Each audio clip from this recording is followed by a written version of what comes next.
Bonjour et bienvenue sur minimachine.net. Aujourd'hui on va parler d'une Minix Neo X7 Mini.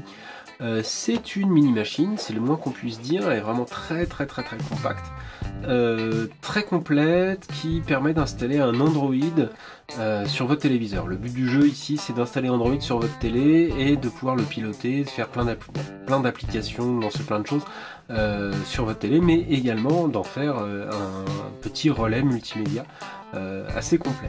C'est TinyDeal, le site qui me l'a envoyé pour test, je les en remercie, donc ça va me permettre de faire un petit peu joue avec cet engin. La machine on la connaît déjà puisque la version X7 Mini c'est une version X7 dont on a déjà parlé sur le blog, en version un petit peu plus compacte avec quelques petits éléments en moins et des fonctionnalités un petit peu réduites par rapport à la version X7 mais qui gagnent en compacité. Alors quand je parle de compacité, voilà, c'est ce qu'on a à l'intérieur de la boîte, c'est vraiment tout petit. C'est vraiment un engin super compact, pas épais, assez joli niveau design, c'est vraiment très sobre et c'est un engin bien pensé. On a ce dos, ce dessous en caoutchouc qui ne bouge pas, qui est plutôt bien trouvé. C'est vraiment voilà l'engin qu'on va pouvoir poser à côté de la télé est complètement oublié. C'est l'idée de cette machine Minix, c'est pas du tout ostensible comme beaucoup de produits Android, de TV Box et autres, c'est vraiment de se faire oublier. Avec ça, donc on a des câbles, on a un câble HDMI, des câbles d'Alim, etc. Un bloc d'Alim, on a une petite dock en allemand, en chinois et en anglais, donc qui permet de comprendre comment on la branche, comment on utilise l'engin, il n'y a rien de vraiment sorcier. Et une télécommande qui fonctionne avec deux piles non fournies, deux piles AAA, 1,5 volts. C'est une petite télécommande où on retrouve, si vous regardez bien, le bouton Home, le bouton Retour, le bouton OK, de quoi naviguer. Donc on retrouve les éléments de navigation de l'interface Android habituelle. Donc on va pouvoir faire bouger un pointeur avec la petite roue ici avec les flèches, cliquer pour valider, baisser, monter le volume, éteindre, allumer et faire le petit menu option ici.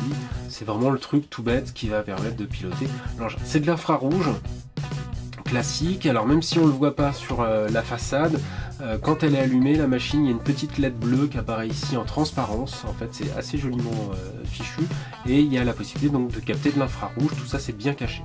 Il y a de la connectique sur cet engin uniquement sur deux façades, donc ça permet d'avoir quelque chose qui est vraiment discret en frontal, ce qui est plutôt pas mal.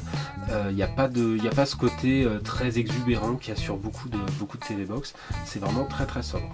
Voilà, donc sur le premier côté, on a deux ports USB 2 et un lecteur de carte. Donc typiquement, si vous posez ça sur votre bureau, si vous posez ça à côté de votre télé, vous allez pouvoir brancher rapidement une clé ou mettre une carte SD HC sur la machine et voir le contenu à l'écran sans avoir à farfouiller derrière. Donc la partie arrière, il y a un câble Ethernet, une sortie optique pour brancher sur un ampli et une sortie HDMI en plus de l'alimentation. Donc il n'y a que deux ports USB, il n'y a que un lecteur de carte.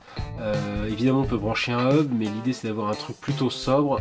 C'est moins une machine multimédia que le Minix X7 Neo X7 traditionnel qui a plus de ports, on peut brancher, laisser en permanence plus d'éléments.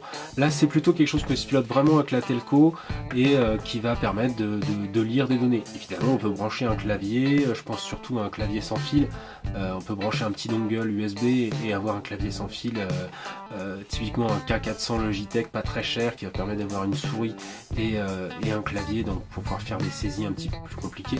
Mais l'idée de ce produit là c'est surtout d'en faire un lecteur multimédia. Ça a accès au Google Play Store, ça permet d'installer des jeux, d'installer pas mal de choses. C'est une solution multimédia et on va la tester un petit peu plus en détail la prochaine fois. Donc voilà, c'est le Minix Neo X7 Mini. J'ai déjà pour ma part le Minix X5, en version un petit peu plus grande, qui fonctionne très bien.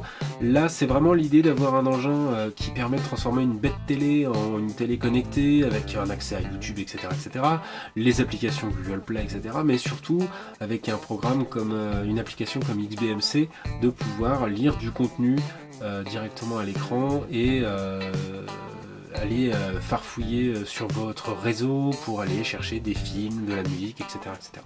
Le fait d'avoir 2 sorties, c'est pas mal. On peut vraiment exploiter ça de façon très complète. Voilà, on va détailler ça une prochaine fois dans un test. À bientôt.